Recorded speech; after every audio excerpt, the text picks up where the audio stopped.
sustainable employment and keep them there, in my experience. Well, that makes sense, doesn't it? We must do. Okay, thank you. Joanne? Thank you. Certainly agree with all the comments on the panel. I think that there are a number of issues that can affect people with disabilities moving into employment. They can be quite complex, so I think that investing more time and resource and support into looking at skills that are available, because sometimes if there is a disability or somebody hasn't necessarily been born with a disability and has developed a health condition later on in life, some people need to be retrained. So I think there's work that we can do around the type of employment support that's available, but then also working with employers as well.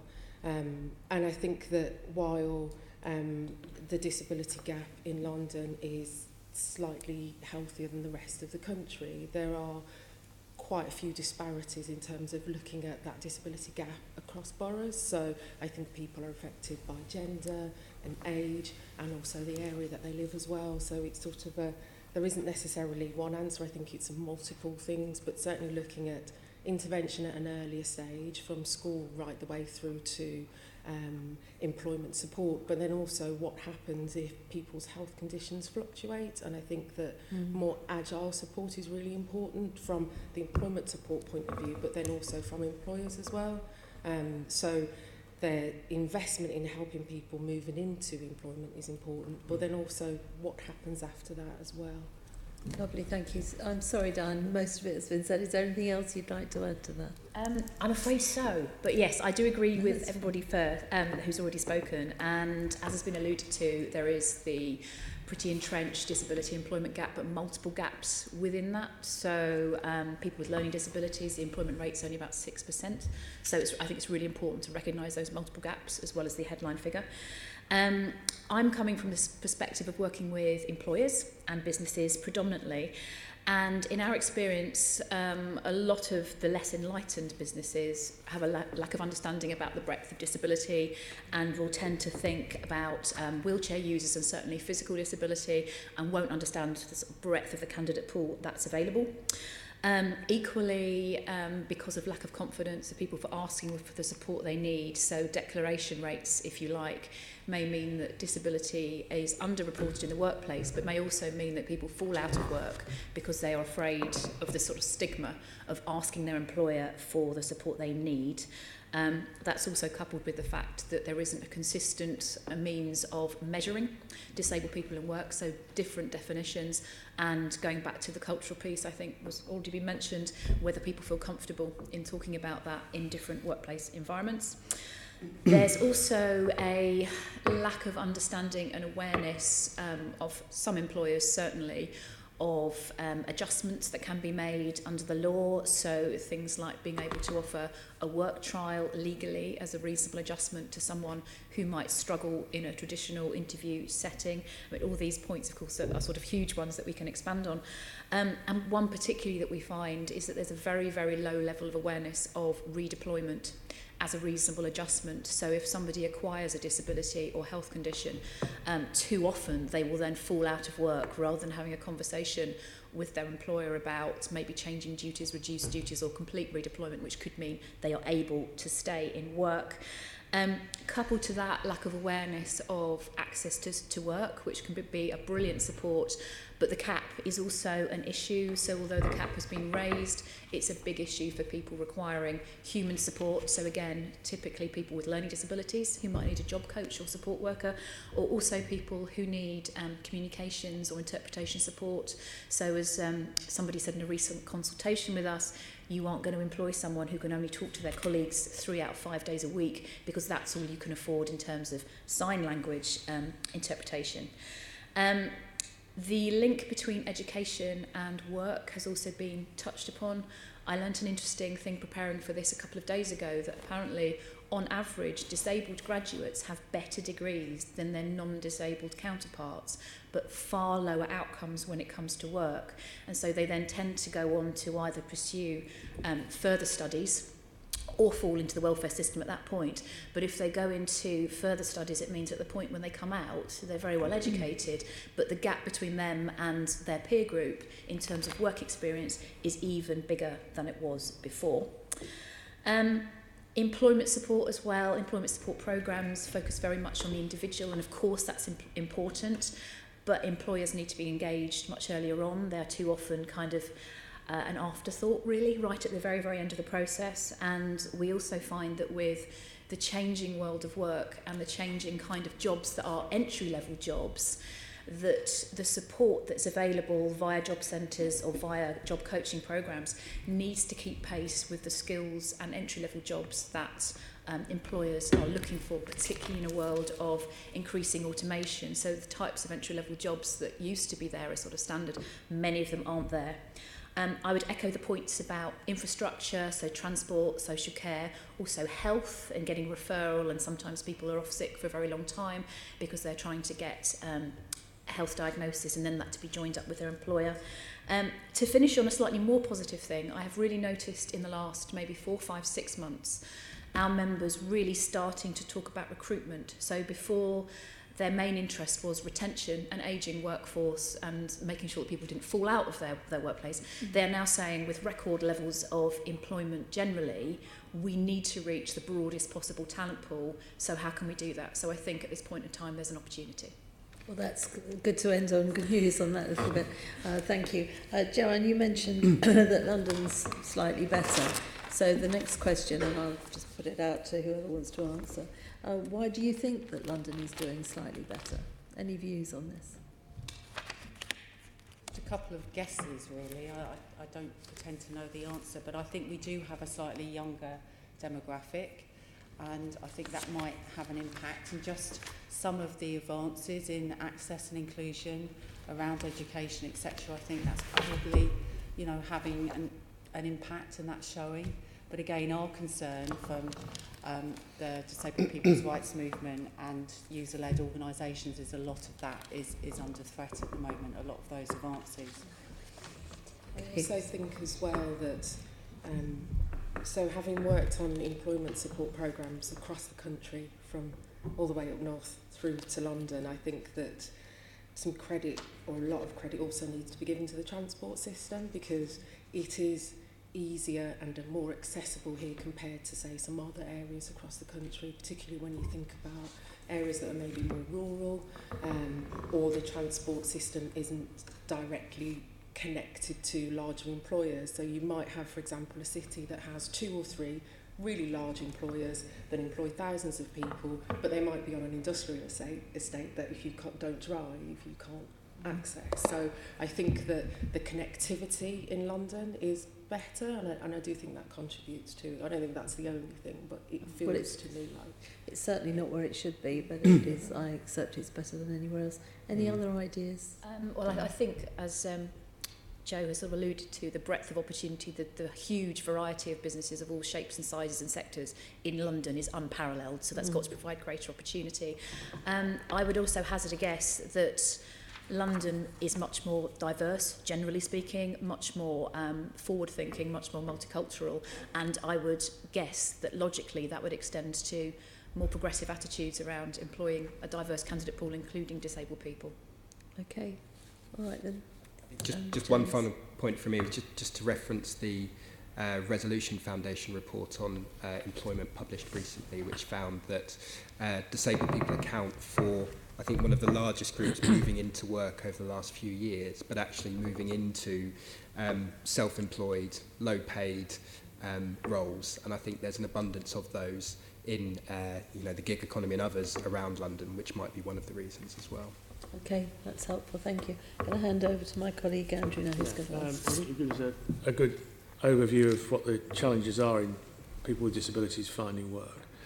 So I'd like to try and drill down a bit into that. And you'll get, I suppose, lots of different types of conditions and impairments. Some will be on and off conditions, okay one day, not okay the next. Some will be quite severe, some will be relatively constant and not too severe. What difference do these different challenges make to trying to help people get into work? I don't know, James, you want to start? Yeah, I think I think it really varies from person to person. I think we've already heard that there are some groups, so people with a learning disability or perhaps people with autism, who have far lower rates of employment than people who might be hard of hearing. But I think the one thing that really comes through from the disabled people that Scope speak to is just not knowing how an employer is going to treat you, what that workplace is going to be like, what that culture is going to be like, and how you're going to be supported or not with your condition or impairment. And I think that's one of the biggest barriers that disabled people face. Research we published last year found that on average disabled people have to apply for 60% more jobs than non-disabled people. And in fact, only half of applications from disabled people result in any form of interview, and it's far higher for non-disabled people. And there's this huge, I think, barrier around, attitudes and not knowing, and I think some employers still do think that it's a risk or it's expensive to hire a disabled person. But I think organisations like Diane's and the Business Disability Forum are really challenging some of those perceptions.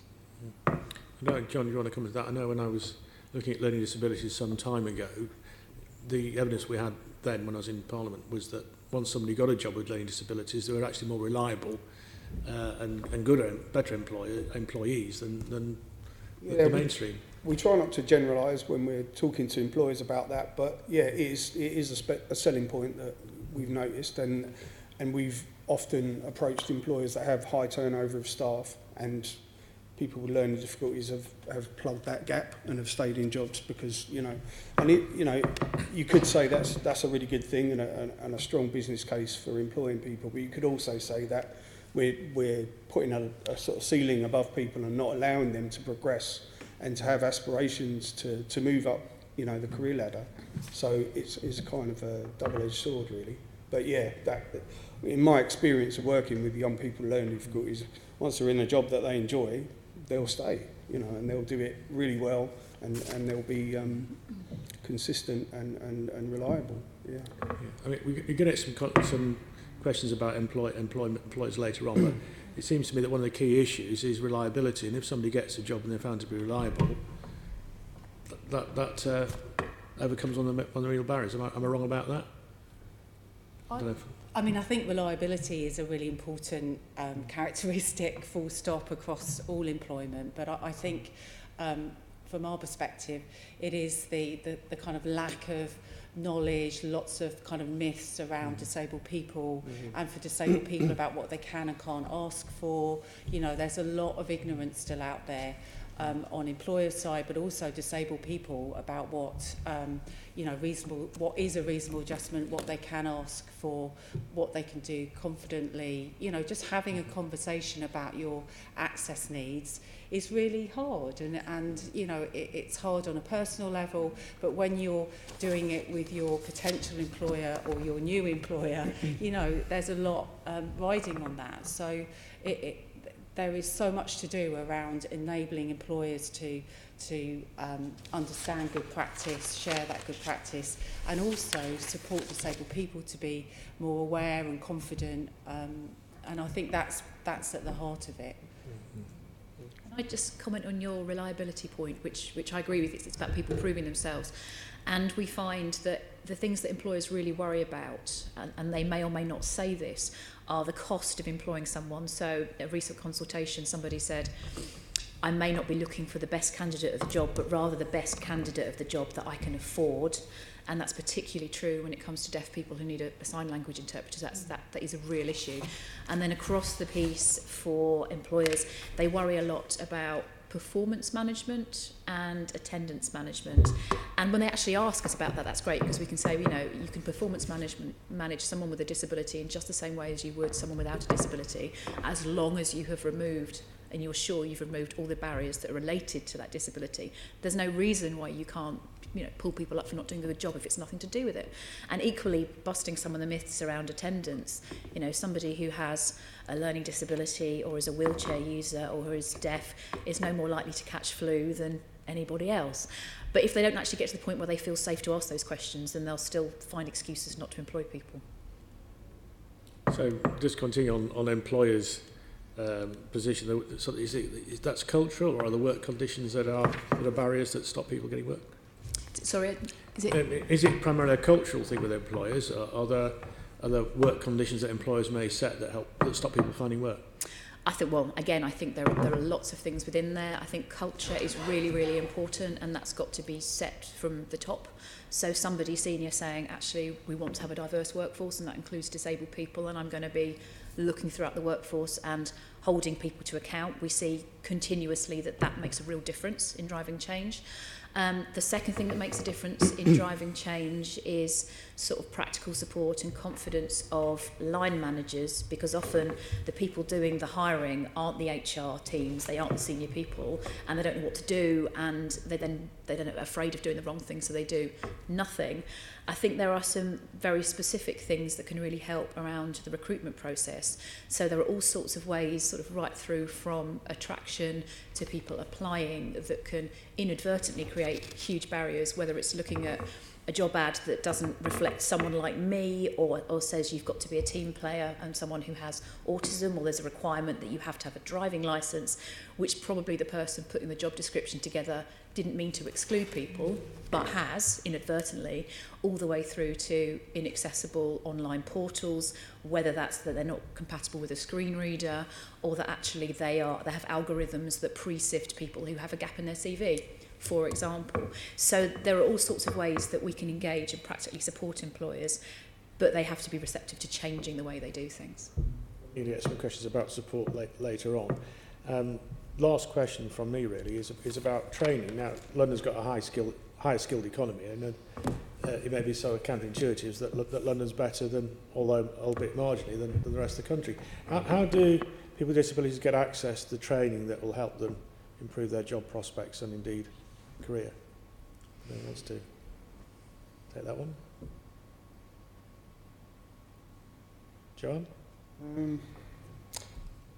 I mean, in the same ways that everybody else does, but I think that, again, if we look holistically at the whole picture, people are coming through segregated education, and therefore they're getting to a point in their life when they're ready to go to college or ready to work, where they haven't had the same opportunities as non-disabled peers, so they're less likely to access training, specifically people with learning difficulties, and further education, and end up on sort of a circle of sort of life skills courses and skills for work courses, which don't really equip them for the world of work, because they're not outward facing and they're not addressing the social barriers, the barriers that are out there in society, and so they're kind of given low expectations of what they can achieve. So I think, there's nothing specifically saying that, they're blocking disabled people from accessing training, other than, everything that's gone before up until that point. And I also think that I agree with that, and I also think that it's similar to the steer that we would give to employers. It's about how we raise awareness of the training that's available and letting people know that they can access that, where it's available, what local services can support them, and then also how that training will then link to potential career opportunities. And I think in the same way that people with disabilities may sometimes look at the way employers recruit and have a look at an advert and maybe immediately dismiss it because just the assessment criteria alone rules out a number of people. So sometimes it could be, I'm not saying it's a simple solution, but sometimes it could just be about employers and training providers talking about what different types of courses are available, or if there is a course, how that could be adapted to somebody so that it's accessible for all. And I just wonder sometimes with with training, what would be the end result for people? So what would be the motivation? So if somebody with disabilities is accessing training, it's the same as everybody else. You're doing it for a reason, and you want to know where that might lead to. So maybe it's a particular career change or a job that you want to apply for. So I think linking skills and employment is quite important. But then also, yes, how skills providers or adult learning or young learning talks about how particular training can be adapted and how that could link to future career opportunities as well. I also think there's a crucial point in the last year of education. So one thing we're particularly interested in is the support or not that happens for disabled undergraduates, and it is extremely patchy, and the employers that take on graduates say that the disabled people are very often ill-equipped for the world of work and what kind of adjustments are possible and what it's like. So there's something really practical there about universities and colleges and at all levels really equipping disabled people to be ready, I think. And the next section is supporting disabled people into work and the role of employment support. We've touched on it, but Caroline's going to start with the questioning there. Thank you, Chair.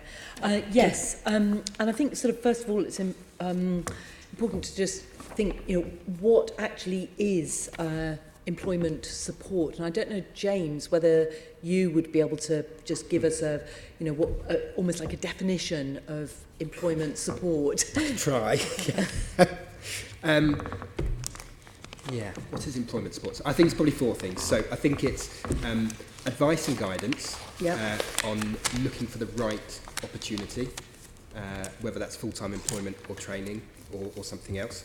I think it's support to understand how a disability, condition or impairment could impact on that individual at work and what support might be available to them. I think it's support on building motivation and confidence. And I think it's also advice on how to be able to talk about disability at work and how to request the adjustments that you might need. That's really interesting because the people who I had spoken to, a few people who are in work with disabilities who found that the talking about reasonable adjustments was one of the most difficult things, and also one of the things that seems to lead to misunderstandings with work colleagues as well, and that is unhelpful sometimes in terms of feeling confident at work. So that kind of advice about how you talk about the reasonable adjustments that you need, is that advice out there for people? I think it is in some places. I can speak from my experience, but I think we know or I certainly know from disabled people I speak to, there's not just a worry about being able to ask about adjustments, it's a worry about talking about your condition and talking about your impairment and talking about your disability and even identifying as disabled and a worry about how that might be perceived by your line manager or perceived by colleagues. And I think there's a still real worry about being bullied or being harassed or facing prejudice in some way because you've disclosed or you've talked about something. So that's certainly something that needs to be challenged. In terms of support out there to help with that, Scope run employment support services in 10 boroughs in London, which provides disabled people with quite one-to-one tailored advice on how to handle those conversations and how to deal with those conversations. We've also published a range of materials for employers on how they can start those conversations too, because it really needs to be two-way. And is there advice for employers about how to handle those conversations sensitively? Because that's something else, is that people have said they've disclosed the nature of their disability and then had that inappropriately discussed in the workplace, which was actually mortifying and very difficult. Is there advice for employers about how to deal with this? I don't know if the simple answer is yes, tons of it. It's just whether there is the awareness of it. So we advise employers to ask if somebody needs an adjustment at every stage rather than to ask if they have a disability or health condition necessarily. Obviously to agree with that employee how much they are comfortable with sharing or not with the wider team. So to go back to your point about awkwardness, so if someone says that actually they're experiencing a period of mental ill health and therefore they're going to be working shorter hours or reduced duties or something, then agreeing with them what they are comfortable with sharing with the wider team to prevent any kind of resentment of, well, how come they don't have to do that anymore? And it's obviously, that's a very sensitive thing, and it requires skill and trust between the manager and the employee to be able to do that. I think some of the organisations that do it well are the ones that mainstream adjustments, if you like. So rather than having to say, can I work different hours because I find it really difficult with my mobility issues travelling at rush hour, or equally, I experience acute anxiety at rush hour, or I have a caring responsibility. If you just offer flexible working, then nobody has to put themselves through saying why they need it.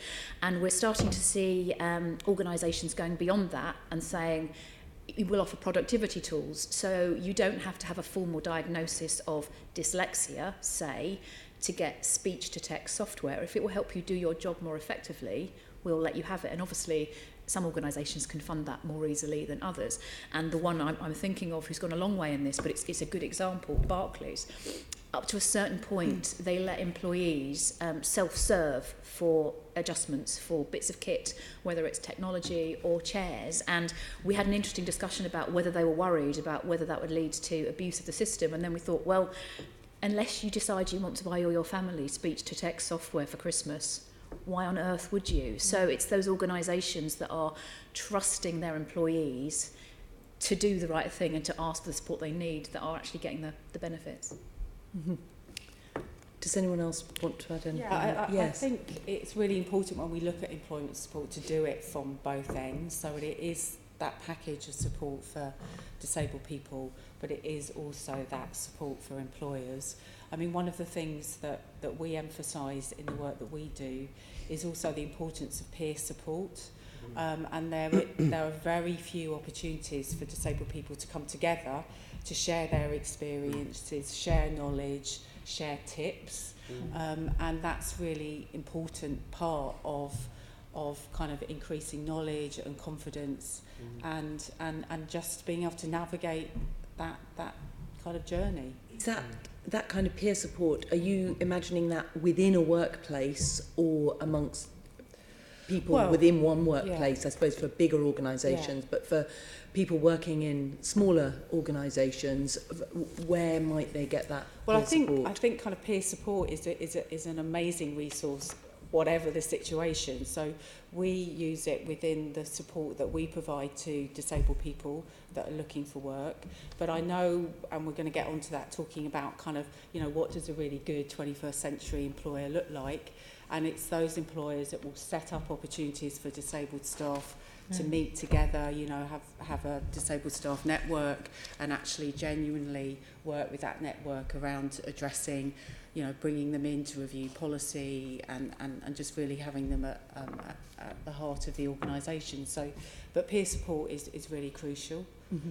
Thank you. Yeah, it's worked best, I think, when I've worked with supported internships, which give people a long time to learn a role with support from a disabled person's organisation, and then get jobs within those organisations and go on to mentor the next disabled person coming through. That works really well because they've faced the barriers, they've challenged them, they've found out what works for them, and they're better prepared to advise the people coming through. So if we can replicate, you know, that sort of model, I think, you know, that's part of the answer. So we've sort of looked at that, but what about the kind of support that disabled people need to, so we've looked at the peer support, but is there any other kind of support that disabled people need to sustain them in work and to progress in their work? Progression piece. Yes. I think that's really important, and there is, as I'm sure you know, a consistent gap between the career development of disabled people and non-disabled peers. We're starting to run some career coaching, career development courses specifically for disabled people. And in the discussions with people who have been trainers in this space for a long time, the peer support actually in those sessions is really helpful, particularly for people who don't have a large enough organisation where they can have an in-house network, because that Tracey talks about, because they're amazingly effective, aren't they? But it was the blend of the kind of personal as well as professional coaching and overcoming self-limiting beliefs in a lot of cases, and questioning whether some things around your family expectations or being overprotective or all those sorts of things are affecting career development. The other thing that really stuck with me that one of the trainers talks about, and this is a trainer who himself is a wheelchair user, is he says, you need to be the expert in your own condition and to be able to go and talk to your line manager and not expect them to be an expert in what you're doing, but to sort of in a very matter-of-fact, assertive way say, this is the condition I have, these are the adjustments I need. It will enable me to be productive and get that conversation out there. And this same trainer also makes the point on that course that one of the reasons that employers perceive disabled employees as a problem is too often they only find out that someone's got a disability when something's not working or someone's in crisis. So if you can actually open that conversation up front, it can make a big difference in the support that you get and then being able to progress. In terms of people who have a lifelong disability, are there interventions that need to happen earlier than they maybe are happening at the moment that might help those people to get into employment? Well, I think it's back to the point of we need to look at disability equality in a really holistic way. So, you know, that is everything from transport to housing to social care to education to employment to training to just being able to participate and get out and about in London. So I think rather than a kind of linear thing about starting interventions earlier, we need to be embedding disability equality across all areas of kind of life and work. And I know that's huge, but you know that we need to be tackling it in each area, and there's great work that has been done over the last few decades on that.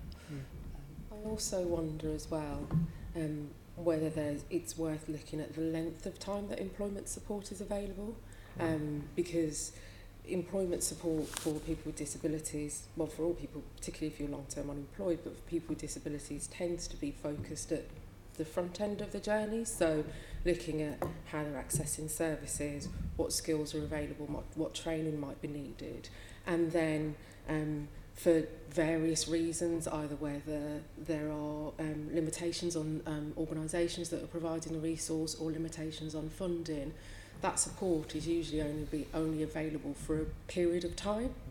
And that period of time can be anything from a few weeks to maybe a maximum of 6 months. For the odd organisation, if we're lucky, maybe they can do it for 12. But then all of that support is then pulled away. So it feels like it's worth exploring whether there's work that we need to do with employers, but is there something as well that we can do around extending how long that support is available?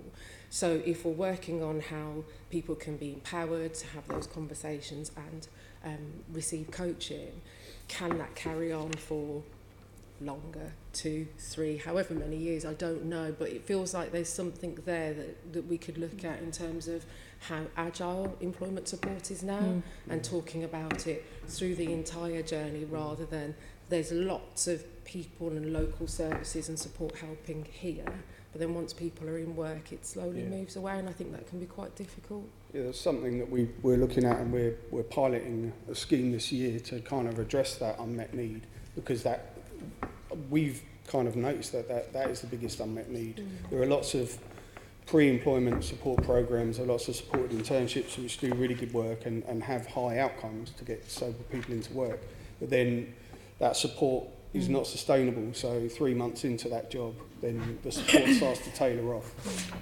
Access to work will only pay for 6 months job coaching for somebody. So if changes happen in the workplace further down, or somebody experiences challenges in their life, they've got to go back to the same sort of mainstream employment support, which has proven not to work. So that, you know, sort of social model-led support delivered by disabled people, kind of, it's just not sustainably funded at the moment. So we're looking at how we can plug that gap, and I think that's crucial, because there are many people that I've worked with have nowhere to go further down the line. They're just not supported through that entire journey, as Joanne said. I think, sorry. Do you want to, Diane and then Tracey? Okay. I think in terms of the sort of timing of it, we know that transition, sort of 14 plus, is a really key time for whether you have a disability or not. So actually starting with the expectations of work and career development at that stage is really important. And even just the fact that too many young people with a disability won't have the opportunity for work experience and may not have got kind of casual work or a Saturday job and those sorts of things, which make a real difference in kind of understanding what work is like. The other bit of feedback that we get from employers on a project we were working in is making sure that the training programs and the skills are rooted in the workplace rather than in education, and that the skills of those trainers keep abreast with how the world of work is changing and the role of technology and all those sorts of things, so that it's the right skills for the right jobs. Mm-hmm.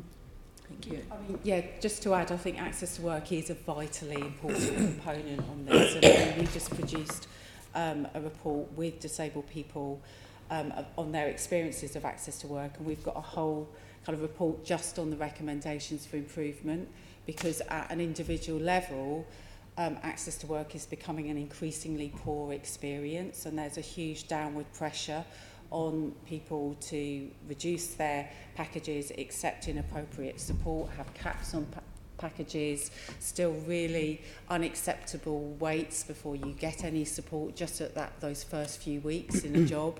So access to work really works when it works, and we need more investment in that model of support as well.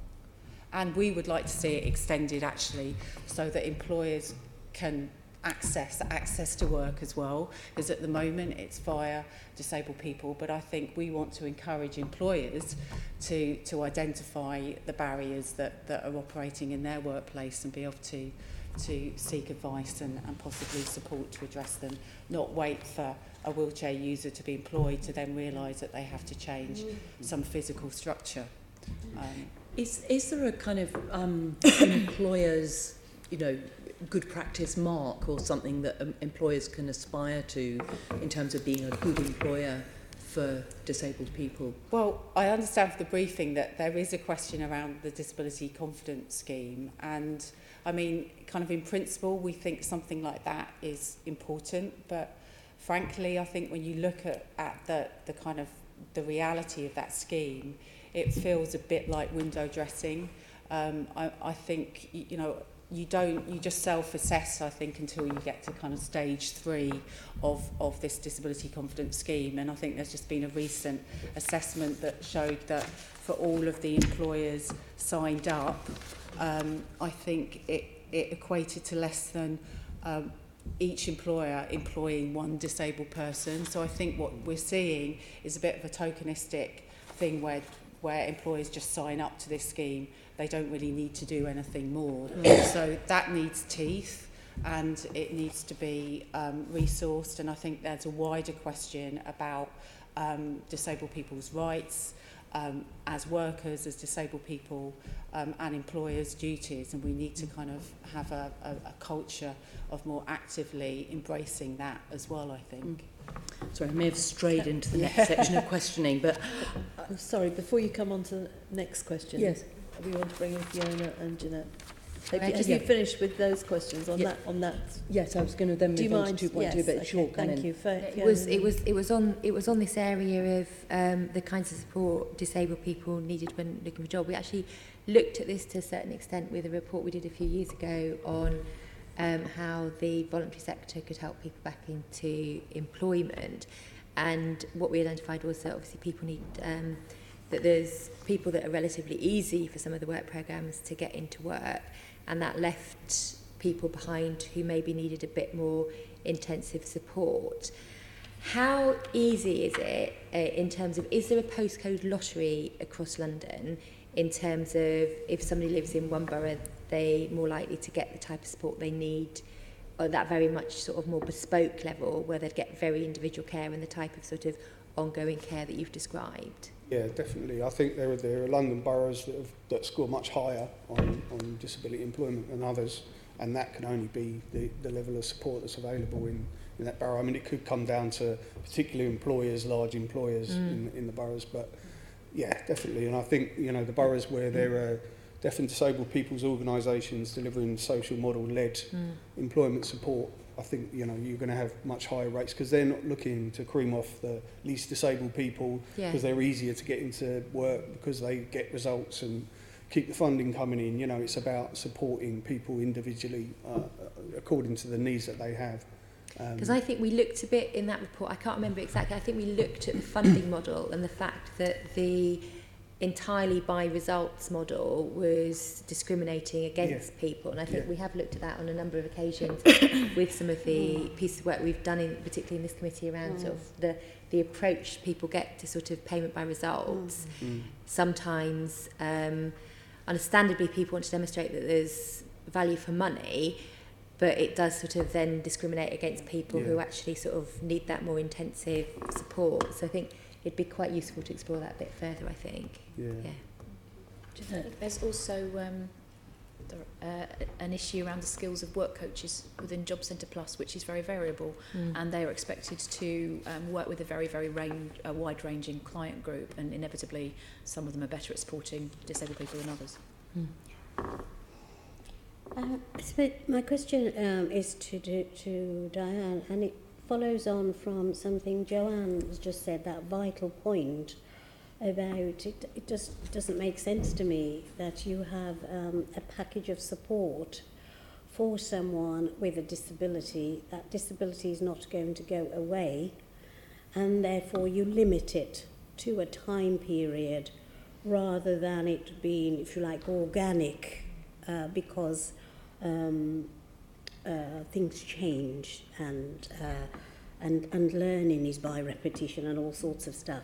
So Diane, from your Business Disability Forum, isn't that part of something that should be embraced by employers, knowing that it can't be just a bespoke one-off package? Help and any training that a disabled person may need. Sorry, could you repeat the question? I'm not quite... What's the question? Joanne was saying that some of the packages that are available are time limited. Oh, the work support, you mean supporting to work, right? Yes. And I'm just saying that really doesn't make sense, given that you have someone with a disability that is not going to go away. Yep. And in fact may change. Yep. So surely employers have to commit to ongoing support packages. I think, yes, I think we might be talking about slightly different things, potentially. Right. So I think Joanne was talking about pre-employment support. So for pre-employment support, there definitely needs to not be such a time limit. So for example, Business Disability Forum runs a project in Camden called Camden Ability, which is all about matching disabled job seekers to employers, and we support the employers, and Cross River Partnership in North London support the disabled candidates. And what we have found, and what the employers have found pretty much across the piece, is that the people referred to the programme are a lot further from the job market than we or the employers would have expected. So for example, people who have never worked before and need to understand about how to dress to go to work, and the fact you have to go every day, and about timekeeping, and about things like booking annual leave, and all sorts of things that we kind of take for granted. So I hope I'm not putting words into Joanne's mouth. I think it was more about recognising that people may need more support up front rather than just kind of a quick kind of, what are your skills, how are they transferable, who's the right employer. It may need to be a bit more holistic than that. I think once you get to employers, the main kinds of packages of support are around access to work that Tracey was talking about, which will fund adjustments and adaptations in the workplace. They will also fund, up to a point, things like transport to work and within work. The issue is that access to work is capped for everyone, and it's also means tested, so that depending on the size of the employer, you pay more or less. And I think it's very reasonable generally to say that employers, if they value their employee, they should be prepared to pick up the tab and support that employee.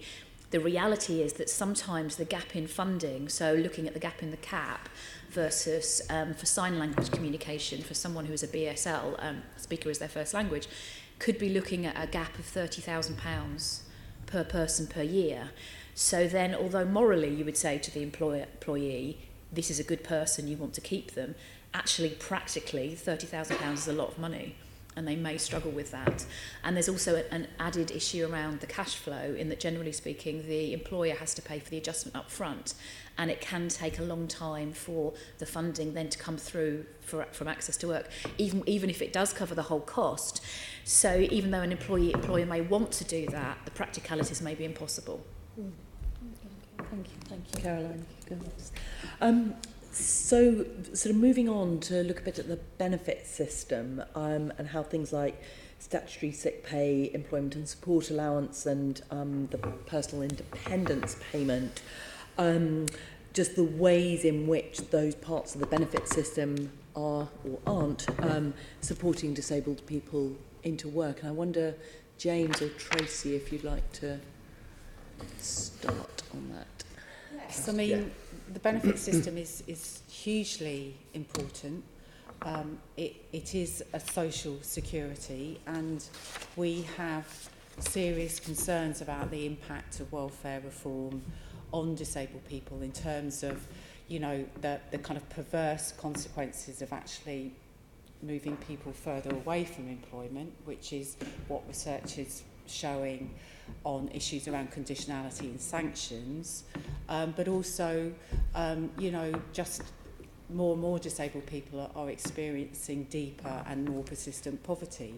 So, you know, you've got the cuts in benefits, so the new level of benefit for ESA for new claimants is a 30% cut on the previous 30, so that it's a cut of like £28 a week, and that is huge and significant. And you know, in the past that was slightly higher than job seekers allowance because it recognised that disabled people are out of the job market for longer than non-disabled people, and therefore that, you know, it's very different to be out of a job and poor for 6 months compared to 2 years or 3 years when you can't renew that mobile phone, you can't buy new shoes, that kind of stuff. So there are huge issues around kind of increasing poverty, and you know, there is, we would say, irrefutable evidence now about that disabled people have been disproportionately affected by welfare reform. So you look at the latest reports from the Equality and Human Rights Commission that identify disabled people amongst 2 other groups, the Bangladeshi community and single parents, that have been hardest hit by welfare reform. You have the UN Disability Committee that did its periodic review of the UK and the implementation of the Convention on the Rights of Disabled People, and they describe kind of welfare reform particularly as a human catastrophe. So, you know, this is serious business. So we've got kind of increasing poverty, but we've also got a process that is hostile. I don't think you can describe it in any other way. So all of the problems with the work capability assessment, the PIP assessments, you know, we've all read the horror stories of somebody unqualified asking when somebody with Down syndrome, when are they going to get better? You know, how long will this last for? You know, they're ongoing, and now we have the latest kind of challenge, which is universal credit, and we know that you know, 750,000 disabled people are going to be worse off under universal credit. With the process is extremely difficult and inaccessible for many disabled people. It's an online process. It's never been equality impact assessed. Nobody's thought about, is this process accessible to people who don't use, you know, internet or online. And then you've got the really big issue of conditionality and sanctions. And you know, the Work and Pensions Select Committee described it as pointlessly cruel, but you know, there is no evidence to say that the threat of withdrawing access to basic income actually does incentivise a disabled person who can't get a job because they're either too ill or because of the barriers. That's not, you know, going to incentivise somebody to go out and get a job that's not available to them. So, and conditionality and sanctions, we know that you're 9 times more likely to be sanctioned under universal credit than the legacy benefits. It's a huge issue, and it's making people ill. Half of ESA claimants have mental health issues, and the threats of conditionality, making people do some kind of really inappropriate activity to show they're looking for work, or saying you have to remove, you're too qualified, you need to stop talking about the fact that you've got a degree. The threat of sanctions is actually making people's mental health worse. So we have huge concerns about, the role of benefits at the moment, or the changes to benefits. It is a critical social security measure for disabled people who are impacted by all the barriers that we've been talking about. Thank you. It's certainly, I'm a counsellor, and my counsellor surgery normally takes an hour, and just recently it's usually been 2 hours. It's just, there are so many of these benefits issues that are coming through, so absolutely echoes what you're saying. Yeah. I was going to pass over to Fiona to take on at this I think point. Tracey's managed to cover most of the questions that I was going to ask about this. One of the things I was wondering, because I think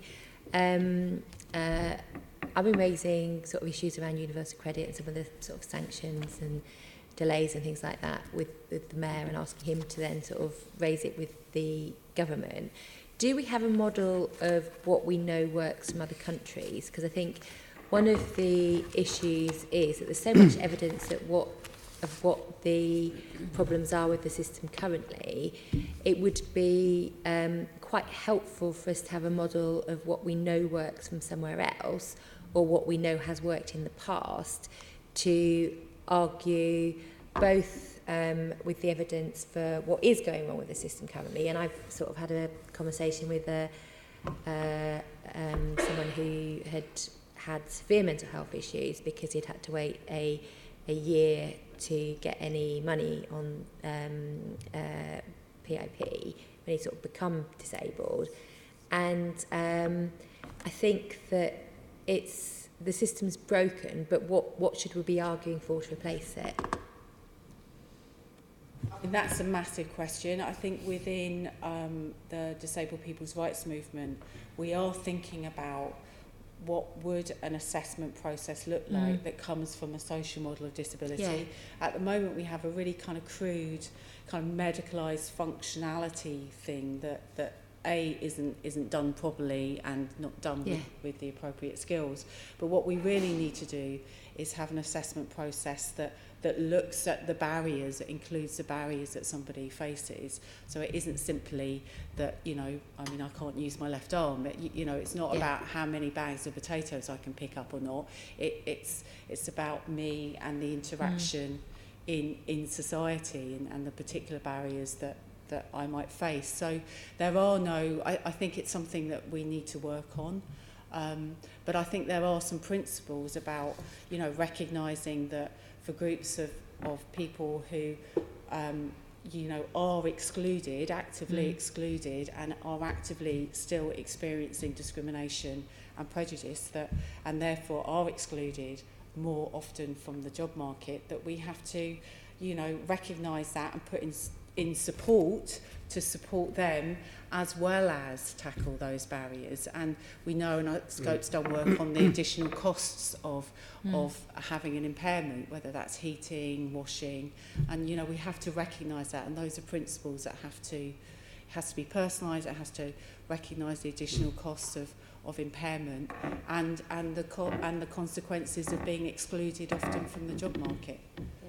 And do we see a situation in which people are so scared of what's going to happen to them if they get into the system that they avoid claiming benefits they're entitled to because they don't want to go through processes that they don't feel would actually be sympathetic to them? I mean, is that an issue? That's massive, and the government could just stop that in terms of universal credit by not requiring that everybody reapplies. That they could be passported over, and so just the act of trying to make that application is going to be too much for considerable numbers of people. And we're seeing disabled people drop out of social services because now the charges for social care are so high that they simply can't afford them. And I think that kind of drop out from our social security system is increasing. Yeah, thank you. I'll move on to the next sort of area of questioning, if I may. What's changed in the way agencies are working to support disabled Londoners since the devolution of the Work and Health programme? I don't know, Joanne, if you could comment on that first, maybe. So I think, although it's very early days in devolution for London and then also Greater Manchester are running the devolved Work and Health programme as well. So for London, we started delivering the Work and Health programme in March. I think it is very early days, but there is an argument that's worth exploring that looks at when services are delivered locally, are they more effective? So if we are looking at the differences across boroughs in London and also the differences with people with disabilities, I think really interesting points about the impact of people on benefits in terms of assessment. And one thing I wanted to add as well was that part of the things that we're seeing on the programme is that people are being reassessed and moved onto a different type of benefit, whether that is universal credit or job seekers allowance. And so that then sometimes changes the definition of the people who are then accessing employment support. So if we are defining people as accessing employment support as the type of benefit that you're on, we're finding that people are being reassessed who are on a disability benefit and then moved on to universal credit or job seekers allowance, and then they're not necessarily entitled to all of the support that's available, or they're not picked up by the right organisation. So I think it is very early days, but we are seeing some really interesting cases where, because people are already known to local authority services, so if they're kind of heavy users of local authority services for a number of different reasons, whether that's debt advice, housing, support with disability, because the funding is devolved and London is split into 4 sub-regions for the devolved Work and Health programme, because they're already known to local services and local authority teams, they're able to then work with organisations that are delivering the employment support, because we have designed and commissioned the type of programme that we would like to see and the type of support that we would like people to receive. And I think that tailoring that is a good start. Delivering employment support for people with disabilities doesn't necessarily work at scale, and I think that different cities have different experiences and different issues, and that should be taken into account. But then also with organisations or people that are assessing people who are claiming benefits, some thought should be given, I think, to the type of assessment that's available, the type of questions that are being asked, and the type of training that is given to organisations and advisors and people who are conducting the assessments on people who are claiming benefits. So I think there are a couple of things there. And then if I could add a third thing as well, one of the things that we'll be really interested in, and that running the devolved Work and Health programme gives us an opportunity to compare what devolution looks like compared to national provision or national programmes. And so I think that the way that we evaluate programmes is really important, and how we assess what's working well and the things that we would like to change, but then also how we share that. And I think that that can be quite difficult when you have multiple agencies, but it feels like there's more that we could do in that space as well. So. And you mentioned the 4 sub-regions, and I understand that the 4 sub-regions receive funding worth up to £135 million, which is match funded by the EU through the European Social Fund. Have we got commitments? Is the commitment to make sure that that money just doesn't dissipate, the European Social Fund money doesn't dissipate? Are we confident that's going to be replaced post-Brexit? gosh. I think there are conversations that are happening in terms of what that funding will look like post-Brexit. We have a commitment for 5 years. And then what happens after that, it hasn't been defined yet, but there are certainly quite a lot of conversations that are happening around that. And it sort of picks up on the point I was making earlier about whether it's this programme or others. When we're looking at employment support, it is available for a defined period of time, so there is a pot of money that organisations will bid for that it does help people, but then it finishes, so there is only so much that we can do, and so then it's what happens after that. And there's more focus on it at the moment because of Brexit and because of the European Social Fund, but I think that it's a broader question that we should ask ourselves anyway. So. Before I hand on to a colleague, Sean, one of the issues that's come up previously in other investigations we've done is that the sort of relatively short-term funding, when you go on to the next pot of funding, sometimes people are looking for something novel rather than people saying this is tried and tested, we need to continue this programme.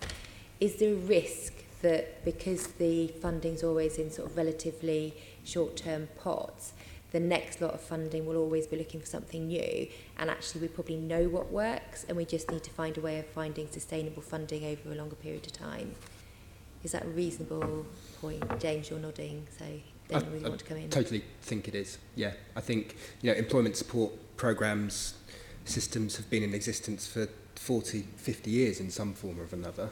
And there's lots of learning there. I think the issue that you've quite rightly raised is it's not being shared. I think programmes like Work and Health and other programmes could be better evaluated, and learnings from those evaluations could be better applied to make the programmes better and more effective. I also think there's a real opportunity to involve disabled people more, so the actual people who are using the programmes and benefiting from them in the design and delivery of them. And I think that just comes back to what we've been hearing about the assessment process, is that it's being designed primarily by people up in Whitehall and Westminster, not by the people who are going through the process in the first place. And what we increasingly hear from disabled people is that there's a real lack of trust, or they don't trust the system, they don't trust the job centre. And how do you build that trust? Well, you need to engage with them. Okay, thank you. Go on. Go on, no, go. I was just going to add that I was at a presentation about the Work and Health programme in one area of London. I think devolution is a good idea. I think localising it's a good idea. But at this meeting, the subcontractor was asking deaf and disabled people's organisations to refer to the service and to take referrals from the service with no financial reimbursement for that at all. It was just kind of, we're here, get involved, help us out. But they weren't getting any support to deliver that. And that's not sustainable or kind of viable, really. I think we do know what works, but I think one of the things that hasn't been tested enough is kind of grassroots community organisations being involved, and particularly disabled people's organisations, because of all the peer support and the expertise of lived experience. That food chain where the money goes down, we're often, disabled people's organisations aren't even bid candy. We're often not even on the radar. But there is that feeling that at the grassroots level, where you have that local knowledge about who are the local employers, who are your local community of disabled people. A lot of those organisations don't get a look in either, and it's a food chain that doesn't actually reach to where it should be reaching. Thank you. The next section is taken by Sean. It's working with employers.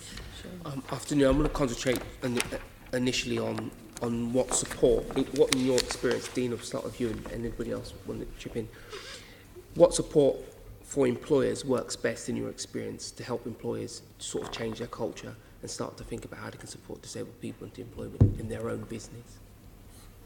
That's also a very big question. I think having a source of support and advice for them, so almost like a kind of safety net. So some of our members say, we just like knowing you are there in the background if there is an issue, and that then gives them the confidence to employ someone because they know that there's somewhere they can go to ask for support. So that's very important.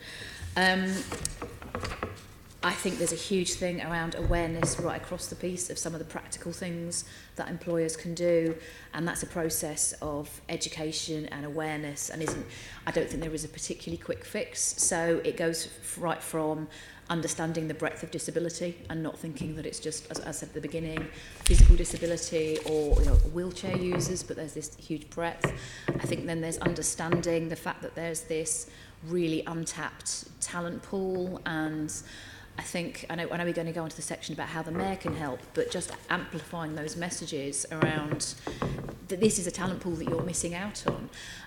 And also, the caveat to my next statement is you shouldn't need a business case to employ disabled people any more than you should need a business case to support women, for example. But we also know that lots of employers are worried about productivity, and actually studies have shown that diverse teams right across the piece actually are more productive, have better results to the bottom line. So awareness of the fact that this isn't just about doing people a favour, it's actually good for your business as well, is a really, really important starting point.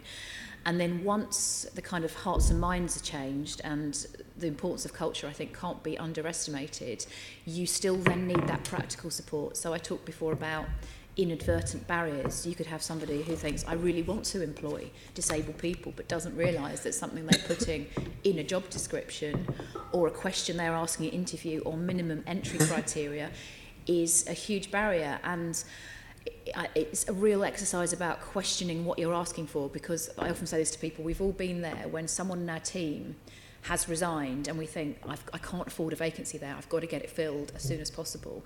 And the temptation is usually to get out the old job description and advert and put it out again, but actually taking that time to say, do I really need A-levels? Do I really need a degree? And questioning whether the job could be done differently and focusing on the outcomes.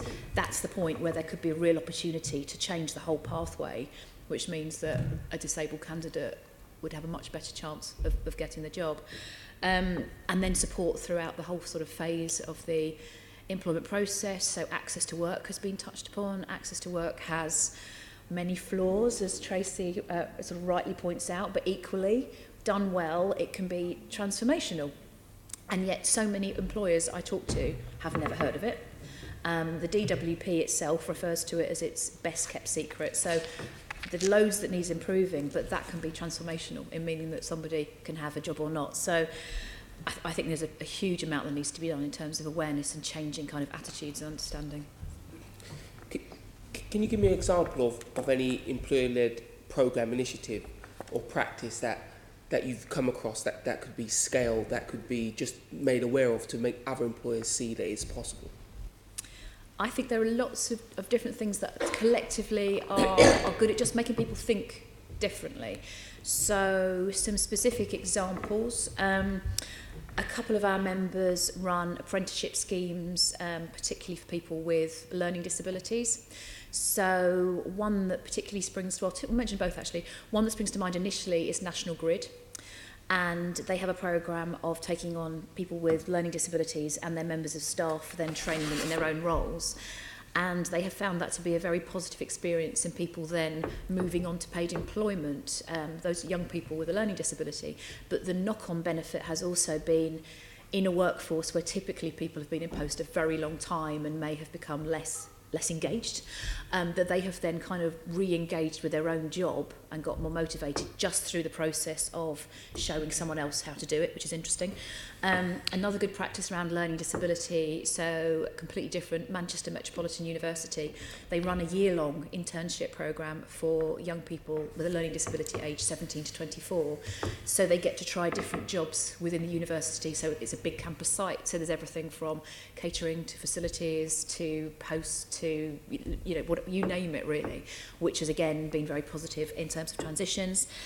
Then both Microsoft and the civil service run programs that are deliberately targeting people with autism and using different processes to attract people.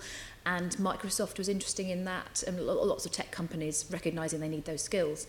And they found that 50% of the people that came through that program had previously applied to Microsoft but been unsuccessful at some point of the process because of various barriers that were in there to do with communications, to do with assessment methods. So those are the sorts of things that can be shared. And then a kind of softer thing to sort of finish on, really. So Berkeley started on this, but the Lord Mayor and the City of London has taken it on, this programme called This Is Me, which is about encouraging people to share disability or initially mental health conditions as part of who they are rather than the sole defining feature. And in terms of changing kind of culture, actually increasing the visibility of people who just happen to have a disability alongside having whatever they do in their working life is great for getting people feeling more comfortable about talking about it in the workplace, but also in serving as role models for young people as well. That's very interesting. It's a strong point you made about your disability or your mental health issues being a part of who you are, not all of you are. As someone who's worked with young people, you quickly find that's all people focus on, and then people take it on, and that's how they define themselves. That's interesting. I just want to move on to small business, because most employment in London is provided by small businesses. And I wonder what role that small businesses have in helping disabled unemployment. And also, is there anything specific that organisations, like all the organisations you work for, can do to help small businesses? Because straight away, a small business will sort of say, well, we don't have the capacity to take someone on. Is there some way we can help with that culture? I think often that small businesses don't know what they can and can't do, so there's a fear factor because they don't have the HR structure to kind of advise them on how to employ and how to make adjustments and what they can and can't do, what positive action they can take. So I think guidance for small businesses on what positive action they can take for disabled employees would be really good, because often they're the best employers for disabled people because they're more flexible, more understanding and more personable. So yeah, I think guidance. Okay. Because earlier on you talked about businesses almost, this is how I picked it up, business feeling safe to ask the questions, to understand. Is that more of a thing for small business to take into account what John just said about not having this great big HR structure and probably never confronting an issue before? I think it's probably varies through organisation to organisation. So in organisations of any size, if someone has a personal experience of disability, either themselves directly or a family member, then they're likely to be much more confident and predisposed, and that can happen in an organisation at any size.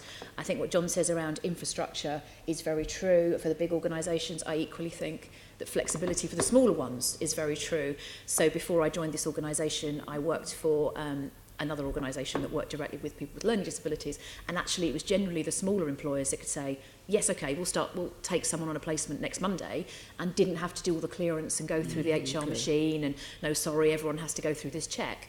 So there is an opportunity there. Our issue as an organisation that exists to support businesses is how we reach them. So we would really like to be able to engage with SMEs and provide support and advice and guidance, because actually a lot of this stuff really isn't very difficult. A lot of it is very common sense and straightforward and about having confidence to have a conversation and then put practical actions in. And I think just the awareness of that is something that stops smaller employers from engaging, probably. Okay, just to slightly move on, maybe directed sort of John and Tracey, and please feel free to chip in. What support does organisations like yours provide to businesses? My focus now, in the context of this conversation, has become small businesses. But what advice do you provide? What support, and what else would you like to be able to do? You know, sunny upland, cost being no issue. Absolutely. I mean, just to kind of pick up on the point about kind of culture and cultural drivers, I think there's something really critical about pushing that agenda of transparency. I mean, we saw the impact of gender pay reporting and how people that had kept that hidden, you know, change did happen, and obviously there's a whole challenge about maintaining that. But I think it's partly about modelling what a really good 21st century employer, whether it's small or big, looks like, and that kind of expectation that what you used to be able to keep hidden in terms of lack of diversity is not going to be the case. And I think that's a bit of a stick as well as all the carrots, but I think we want to be pushing for a kind of working environment where there is an expectation from the CEO down that they will be asked about their diversity, and that might also help you know, the likes of us and the Business Disability Forum reach businesses, because they're coming to us. They've got more motivation to come to us. And at the moment, to be frank, those motivations are pretty kind of weak, and I think we need to strengthen that whole series of kind of carrots and sticks, really, to kind of, you know, get this further up the priority. But I mean, in terms of what disabled people's organisations can offer,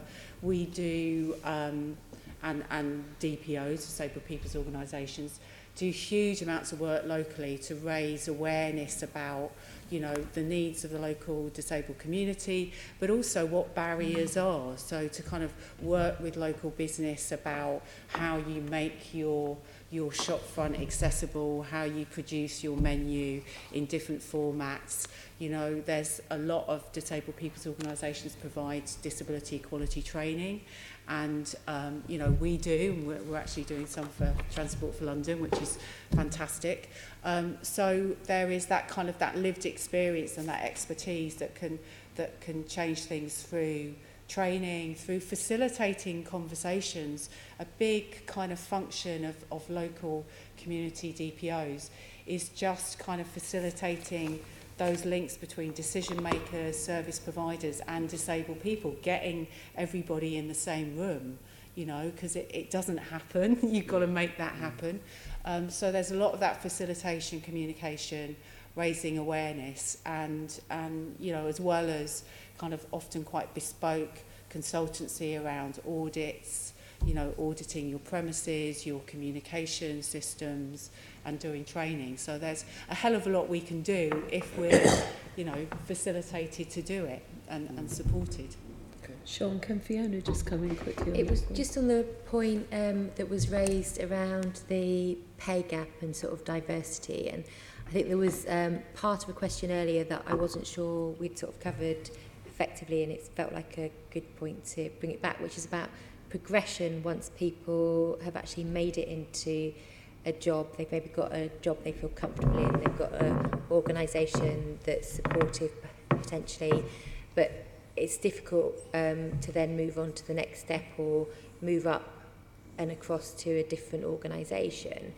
How hard is it for disabled people to actually get support, both from employers but more generally, or the confidence to progress, and how much of a barrier is that to sort of some of the pay gap within sort of people working with disabilities? Shall I start on that? I don't have an answer for people moving different organisations, but for people moving within organisations, particularly larger ones, one of the things that works really well is where people are entitled to passport their adjustments. So one of the things that means that people often self-select out of going for a promotion is that they can't face either going through the process of having to ask for the adjustments and support they need, of whatever kind they are, or are just worried that they could get the job and then not get what they need and not be able to do it. So that's a very practical thing that can make a big difference. Yeah, okay. I think also that the benefits come in there, and that kind of fear of losing benefits as well. But yeah, I think that just all of those issues around confidence, around the lack of support, the idea of going back to access to work and trying to renegotiate a package that might, you know, require different support is a hellish prospect for lots of disabled people who find access to work, you know, it's a wonderful thing, but how it is operated can be a hugely disempowering process. And it goes back to the sort of longer term support. So people that I've supported into work 2 years later might want to look for another job or progress, or, you know, use some skills that they're not currently using, and then for most of those times we've not had the capacity to offer that, you know, support that they need. And access to work is a minefield, particularly for people with learning difficulties, and so they do need some additional support. There isn't any funded service to offer that, to arrange and organise that support and to help with the, you know, applications, etc. So people tend to stay in jobs that they're unhappy in because it's a job, and they fear not getting the support or falling out or not being able to cope without a new employer understanding the barriers that they face and the adjustments they need. It's a gap in support potentially. Yes. Definitely. Okay, thank you. Thank you, Sean. Just to move on, just to ask, how much support do disabled entrepreneurs get? Is there any support? Are there anything specific, or do they just have the same challenge that everybody else has? Is there something additional that they could be supported in that isn't being looked at? I think there's very little, especially on the access to work side and people who are self-employed. I know that's a real issue, but Scope have actually partnered with an organisation called Unlimited to tackle this. So we now fund disabled entrepreneurs and social entrepreneurs who want to get more disabled people either into their work or by providing training to employers.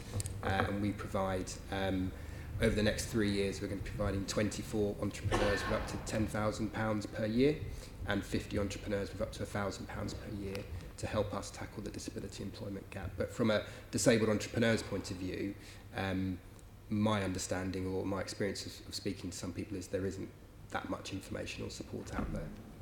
Okay. But maybe I'll direct it to Diane again. The government's disability confidence scheme, how well does it work? Okay, I think there's an answer right there. Well, Tracey covered it quite eloquently earlier, I felt.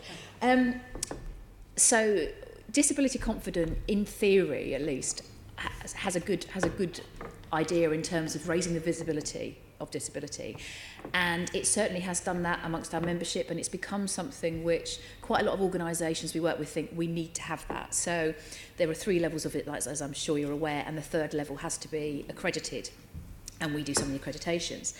That said, it is very thin.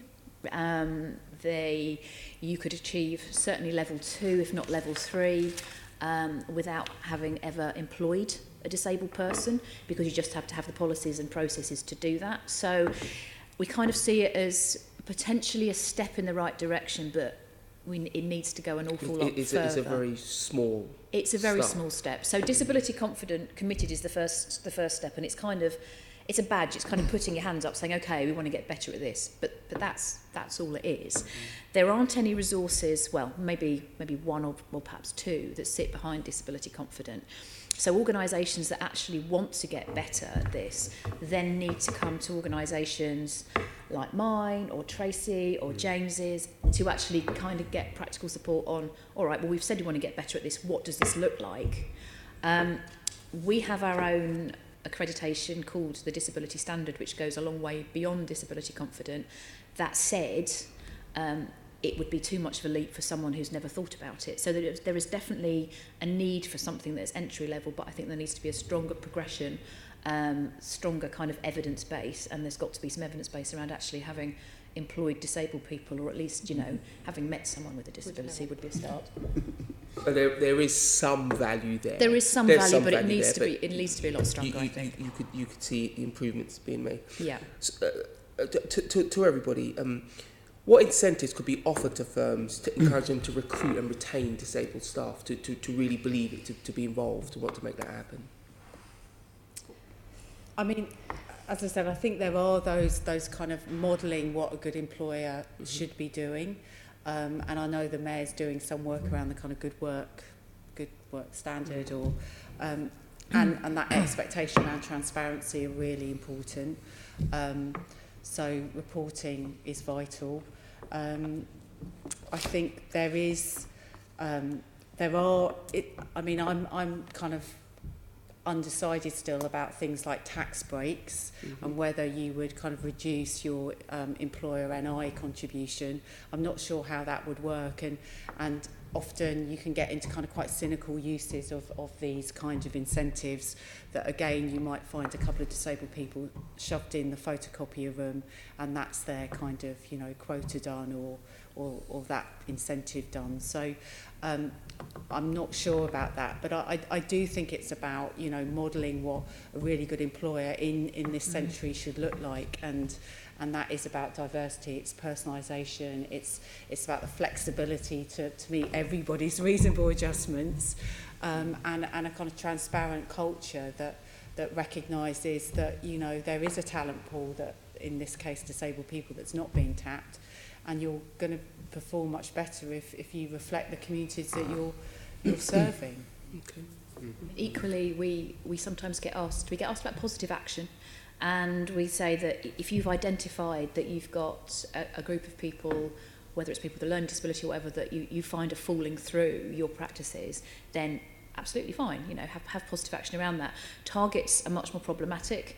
I'm sort of slightly undecided on targets. Instinctively, we always say that quotas have never worked. People used to pay the fine rather than having quotas, and as Tracey says, you end up with people stuck in the post room by the photocopier because it's just about ticking a box rather than actually really about changing mindsets and driving behaviours. That said, given how little the disability employment gap has changed, maybe we do need to change things. And so I guess what I would say around targets is where they do work is where they're internally set. So again, this is kind of talking about some of the converted. We do quite a lot of work with the civil service and also with BBC, for example, and they have looked at the diversity in their workforces and around disability and said, firstly, we instinctively think the numbers of people who are telling us they have a disability is lower than the actual number, so we want to change the culture so we have a better idea of who's actually there. And I think that's fundamental to the reporting piece, is people feeling they can tell you so you actually get an accurate picture at any point in time that you can then build on. And the second is then setting targets internally where people buy into them. So the civil service has got a new diverse leadership task force which is focused on increasing the number of disabled and BAME people at senior levels of the civil service. And each of the departments within the civil service, this is in the public domain, has been tasked with coming up with their own targets, which then have been scrutinised by the committee.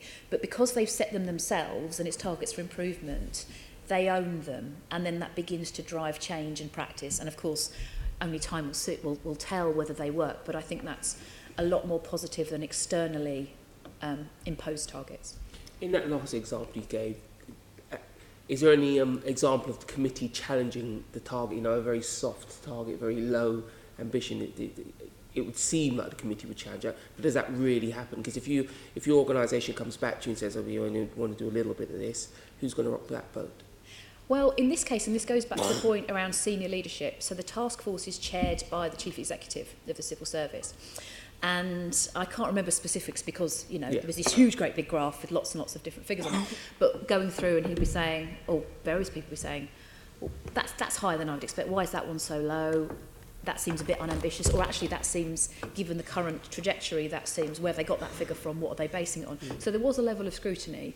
It's relatively early days. The programme itself, the task force was set up a year ago, so it is early days. But I think just even having that culture of looking at it, examining it, challenging it, has got to be a step in the right direction. Okay. Next page. Okay, fine, thank you. The last section's on the role of the mayor, and Jeanette's going to be asking questions. Yes. I think, yes, that's fine.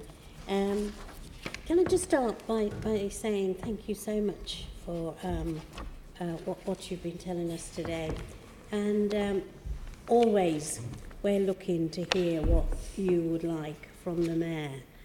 And so it'd be nice if you could all respond to this question.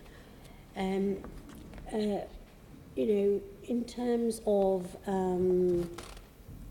support, either the support you already receive or would like to receive, can you just make a brief comment, starting with you, Diane?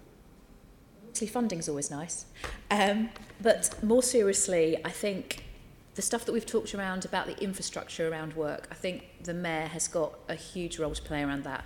So particularly transport, and we were very pleased that the City of London did their own consultation on transport. But we know, as we've talked about, that is a huge enabler or not for people working. Equally, actually, things like accessible parking spaces can make a huge difference, and that needs to be brought into considerations about pollution zones, for example, congestion zones. There's also issues around affordable housing and adaptive housing, and particularly for young graduates with maybe more complex physical needs, so access to those things that make it possible to work. I'm not sure to what extent the mayor can influence social care, but that's equally important in meaning that people can take those things for granted and get into work. And I think the other thing is, awareness and visibility of disability and keeping it on the agenda and saying that this is something that's important, because that in itself is really massively powerful. Yes, great. And staying with you for a moment, the Mayor will soon publish his Good Work Standard, and I hope you're aware of that. Yes. And I'm sure may well have been involved in developing that. So what key thing would you hope to see in that? Gosh, I'm not sure about one key thing, but I think if we're talking about disabled people within the Good Work Standard, positioning and recognising disabled people as a huge untapped talent pool, and changing the language away from these are people that you should be doing a favour and getting into your workforce to, you'd actually be very foolish to exclude them. I think it's really important. Thank you. Joanne, have you got anything to add? Certainly agree with the comments. I think we are starting to see some changes, and particularly in looking at how support is devolved to local areas. I think that's a really good start, with employment support and also with education and skills as well. So continuing to have a look at things in that way and recognising that there is a need for national support, but also not everything works at scale. So I think more of that would be good. And then really just picking up on making it easier if we are going to look at how services are delivering locally, trying to make the aligning of services easier, involving employers, involving users of the services as well, that looks at things like the geographies of the way cities split up, the way job centre plus districts are split, the way clinical commissioning groups are split if we're looking at access to improved health services as well. So I think there are a number of things, but overall it feels like it is a changing piece, which is really positive, and more of the same. And then having a look at, when we're designing services, who are we consulting, how are we assessing what the need is and what already exists. And then also just picking up on my earlier point about how, when we are evaluating the services, how do we understand what works so we can build on more of that, and then how are we sharing that and raising the awareness. Lovely. And so we'll be looking to see some of that in the Good Work Standard. John, Trust for London has called for the Mayor to create a disability employment task force to identify better how to address the problems that you've all spoken about today, especially in finding a job in London. Would you support the creation of such a pan-London task force? Yeah, absolutely. I think anything that's led and controlled by disabled people is a good start. I think, it'd be great if City Hall led by example and based, everything that they propose to do on the social model of disability and involve disabled people. I think this would be a great place for a supported internship, I think, and I think, looking at how we can support that longer term support, employment support that we've been talking about, how can we support disabled people through their whole journey to tackle. So, I think that would be a great idea. And, that could produce guidance for employers on best practice, how to approach reasonable adjustments and positive action and really to really understand their duties. Yeah. Great. Tracey, I'm going to put you on the spot. We're going to put you on the lift with the Mayor. And you're on the ground floor and he's going to get off at the 9th. So what you've then got to think quickly, what really would be your key asks of him? I think being strategic and holistic, and we've really yet to see that. I think the Mayor has that kind of opportunity to look across the piece and have that kind of bird's eye view and to join up all of this stuff. We need that, we need a plan. But I also think leading by example, so we want to see what the Mayor's doing around how many disabled staff does the Mayor employ, what are the support and career development opportunities there.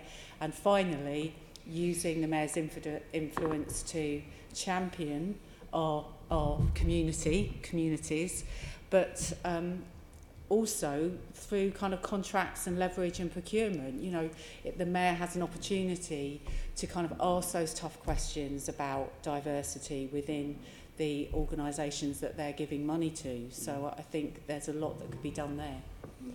And you talked about by example, of course, the mayor's chair of Transport for London, one of the largest employers in London.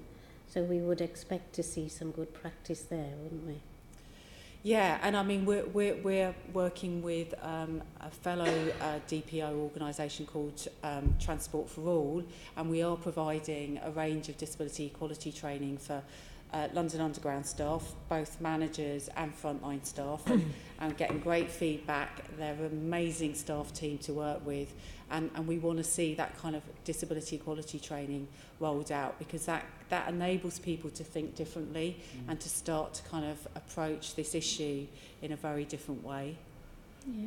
James, I'm sorry, it's always the way, isn't it, when somebody asks the questions one end and you're the other. So sorry about that. That's all right. But just reflect on all that you've heard from your colleagues. Anything new that they haven't addressed that you'd like to see the mayor tackle regarding disability, the disability employment gap? I think there's an opportunity to set out a real aspiration for how London should be the best city for disabled people in the world. And I think that's both in terms of employment and access. And I think there could be a really important position that the mayor could make here about making London the most accessible city, building on the legacy of the 2012 Olympics. And I think that could be, you know, committing to reduce shared spaces in planning frameworks. I think there's a real need to crack down on blue badge fraud that's happening across the boroughs, which is costing a lot of money. Disabled people aren't able to park where they need to be. And I think on the employment front, you know, I think the mayor is very welcome to visit Scope's employment services. In fact, all of the Assembly members are more than welcome to come and see how voluntary support works without sanctions, without conditionality, and how we support disabled people into work. Thank you so much. I think we've got so much there, that a whole sheet of list.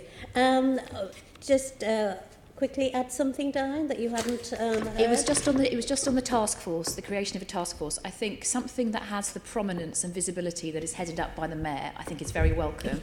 I also think it's really important that all the existing groups and task forces are brought into that, so that we don't reinvent the wheel. And I would also urge that such a task force is very much focused on action, because actually we know what the problems are, and really driving change and moving things forward. They're not going to start with a blank sheet, are they? No. That's not acceptable. No, thank you very much. Thank you, Chair. Thank you, and thank you. Your passion for this is so obvious to all, so thank you very much for your contributions. Thank you. Can we note the discussion, and can we ask also delegate authority to me as chairman to agree an appropriate output from this meeting? Thank you. Can I ask the committee to note the responses to the committee's consultation responses to the draft culture strategy and the draft sports strategy attached as appendices 1 and 2 of the report, and the mayor's response to the committee's letters on the London Economic Action Partnership attached as appendix 3 of the report? Thank you. Can I ask the committee to agree the work programme and priorities for the remainder of the 2018-19 Assembly year as set out in paragraphs 4.2 to 4.6 of the report, delegate authority to me as chairman in consultation with party group lead members to agree the scope and arrangements for the committee's meeting on the 12th of March 2019 and 3rd of April 2019, and note the impact review of the committee's works report what works for micro businesses is attached at appendix 1 of the report. Thank you. The next meeting of the committee is scheduled for the 12th of March 2019 at 10 a.m. There's no other business. Thank you. Thank you so much.